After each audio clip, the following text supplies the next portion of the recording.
حضرت تمیم داری ملک شام کی طرف سفر کے لیے گئے تو واپس آئے تو مسجد نبوی شریف کے لیے وہ قندیلیں خرید کے لائے، بتیاں خرید کے لائے۔ اللہ کی شان یہ ہے کہ وہ جمعے کی رات تھی، وہ سفر سے واپس آئے تو مغرب سے پہلے پہلے انہوں نے مسجد نبوی شریف کے اندر وہ ساری قندیلیں لٹکا دی اور ان کے اندر وہ ساری چیزیں بھر دیں، اور جب نبی علیہ الصلوۃ والسلام مغرب کی نماز پڑھانے کے لیے آئے تو مسجد نبوی شریف جگمگ جگمگ جگمگ کر رہی تھی۔ تو نبی علیہ السلام جب مسجد میں تشریف لائے تو ساری قندیلیں لٹکی ہوئی تھیں، تو آپ نے فرمایا یہ کام کس نے کیا؟ تو کہا جی وہ تمیم داری نے کیا۔ تو حضور نے دعا دی۔ میں ہمیشہ کہتا ہوں کہ دعا کرائی نہیں جاتی۔ حضور نے کہا اے تمیم داری، جیسے تو نے اسلام کو روشن کیا اللہ تجھے بھی روشن کر دے۔ تو مسجد کے اندر لائٹ لگانے سے اسلام روشن ہو جاتا ہے اور حضور دعا دے دیتے ہیں، تو حضور کی ختم نبوت پر پیرا دینے سے اسلام کہاں چلا جاتا ہے؟ حضرت فاروق اعظم کے زمانے میں ایک آگ نمودار ہوئی، آگ جو مدینہ منورہ کی طرف آ رہی تھی، تو آپ نے حضرت تمیم داری کو فرمایا کہ آپ اس آگ کو روکیں۔ وہ حضور نے جو دعا دی تھی نا، اس دعا کا حضرت عمر نے فرمایا، کہا جی میں نہیں روک سکتا۔ آپ نے فرمایا اور کون روکے گا؟ جو تمیم داری نہیں روک سکتا تھا۔ تو آپ ڈنڈا اٹھا کر اس آگ کے پیچھے گئے، آگ آ رہی تھی، کی محمد سے وفا تو نے تو ہم تیرے۔ آگ کے لیے تو فائر بریگیڈ منگایا جاتا ہے، پانی منگایا جاتا ہے، لیکن یہاں صحابی رسول ڈنڈا اٹھا کر آگ کی طرف چل پڑے۔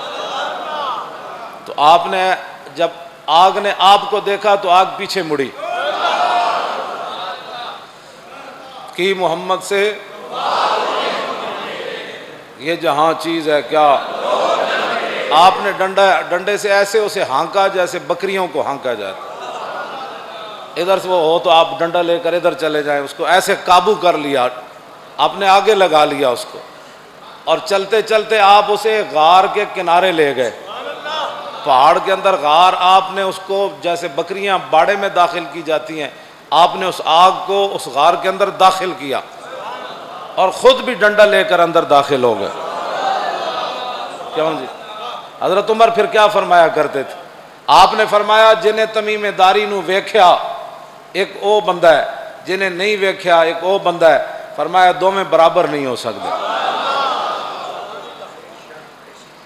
حضرت علاء الحضرمی یہ حضور کے صحابی ہے، صحابہ کہتے ہیں کہ 3 باتیں ہم نے ان میں ایسی دیکھی جو کسی میں نہیں دیکھی۔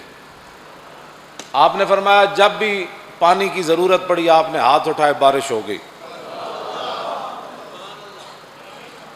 فرمایا جب بھی ہم سمندروں کی طرف گئے، دریاؤں کی طرف گئے، پل نہیں تھا، آپ نے بسم اللہ پڑھ کے پانی اتے پیر رکھیا تے آپ بغیر پل تو پانی ہو تو گزر گئے۔ دوسری فرمایا تیسری گل یہ جدو آپ فوت ہو گئے تے اسی انہوں نے دفن کیتا، حضرت ابو ہریرہ راوی، آپ فرمایا کہ جدو اسی حضرت علاء الحضرمی نو دفن کیتا تے ایک صحابی دا بٹوا وچ رہ گیا، اسی دفن کر کے فارغ ہوئے تو بٹوے تے مراد پیسے انہوں دے وچ کوئی چیزاں رہ گئیاں قیمتی، تے انہاں کہا او میری تے چیز ڈھہ پئی وچ، حضرت علاء الحضرمی نو قبر وچ رکھ دیاں، انہاں کہا لو جی یہ تے ساڈے علماء نے بھی لکھیا نا بھی کتنی قیمت ہوے تے قبر کھولی جا سکتی، ہاں جی، تو وہ قیمت اتنی بنتی سی جہدے نال قبر دوبارہ کھولی جا سکتی، عام چیزاں نال نہیں کھولی جا سکتی۔ ساڈے علماء نے ایک حد متعین کی تھی بھائی اتنی قیمتی چیز قبر وچ ویسے کھولن دی اجازت نہیں، قبر یہ بندے تے رب دے درمیان ایک راز ہے، قبر یہ راز نو افشا نہیں کرنا چاہیے، بندے دا معاملہ رب نال ہے، اور رب وہ بندے نال کی کردا ہے، ساڈا اتنا ہی کام سی اسی انہوں کیوں جی، ہاں جی، اسی انہوں نوا دوا کے تے کیوں جی بس اتنا ہی ساڈا کام ہے، یہ راز ہے۔ صحابہ کہندے نے اسی پھر قبر کھودی، بس اتنی دیر سی کہ اسی قبر دفن کیتا تے دوبارہ پھر قبر کھودنی شروع کر دیتی، جدو اسی قبر کھودی تے حضرت علاء الحضرمی قبر میں موجود نہیں تھے۔ کہتے ہیں کہ یہ 3 باتیں ہم نے صحابی رسول حضرت علاء الحضرمی کے اندر دیکھیں جو کسی صحابی کے اندر نہیں دیکھی. تو آیا نہ درتے کیوں بد نصیبہ. مقام فقر کتنا بلند ہے شاہی سے. اگر کسی کو کلمہ پڑھنے کے بعد بھی، عشق رسول کا دعویٰ کرنے کے بعد بھی، محب رسول ہونے کے دعویٰ کرنے کے بعد بھی اگر کوئی کسی کی چمچگیری سے باز نہ آیا تو آیا نہ درتے کیوں بد نصیبہ.